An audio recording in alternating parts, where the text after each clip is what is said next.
ఆయన సంతోషపడతామో ఆయన అంత ధైర్యంగా మన ఆలయాన్ని కాపాడుతాడు. అర్థమైందా? మనం ఇక రక్షించేటువంటి వాళ్ళు ఎవరైనా వస్తే వాళ్ళని ఎట్లా చేయని చెప్తాం, ఫలానా వాళ్ళు చేయి ఫలానా వాళ్ళు చేయని చెప్పి సాధారణంగా ఎలక్షన్లు అప్పుడప్పుడు చూస్తూనే ఉంటాం కదా.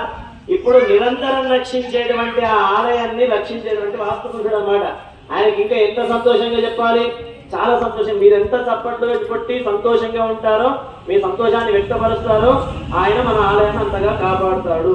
కనుక మీరందరూ కూడా రామవారి హృదయంలో నిరంతరం కూడా శివనామస్మరణ ఉంటుంది, తెలుసు కదా. శివుడు కూడా స్మరించేది రామనామాన్ని.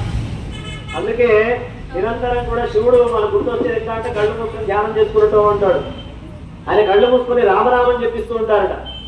దానికి ఆ రాముల వారు అక్కడ రామేశ్వరంలో ఆలయం కూడా కట్టించారు ఏకంగా శివుడికి. కనుక రాముల వారికి జరిగేటువంటి ప్రతిష్టా సమయంలో ఆ పరమేశ్వరుని ధ్యానం చేసుకొని ఆ స్వామికి శివాయ విష్ణు రూపాయ శివుడు విష్ణువే అన్నట్టుగా వాళ్ళిద్దరికీ కూడా భేదాలు లేవు.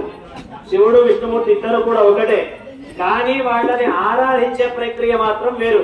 తల్లిదండ్రులు ఇద్దరు ఒకటే, కానీ తల్లిని తల్లి అనే పిలుస్తాం, తండ్రిని తండ్రి అని పిలుస్తాం. వాళ్ళిద్దరు విడివిడి అంటే కాదు, వాళ్ళిద్దరు ఒకటే, కానీ వాళ్ళని ఆరాధించి పిలిచేటువంటి ప్రక్రియ వేరు. అదేవిధంగా వెంకటేశ్వర స్వామి అంటే విష్ణుమూర్తి కానీ శివుడు కానీ ఒక్కరే వాళ్ళిద్దరు, కానీ వాళ్ళని పిలిచేటువంటి పద్ధతి వేరు.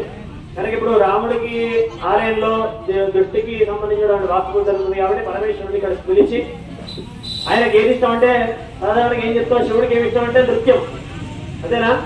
శివుడికి ఏమి ఇష్టం? నాట్యం ఇష్టం కదా. మీరు కూడా నాట్యం చేయొచ్చు, చేస్తారా అందరూ?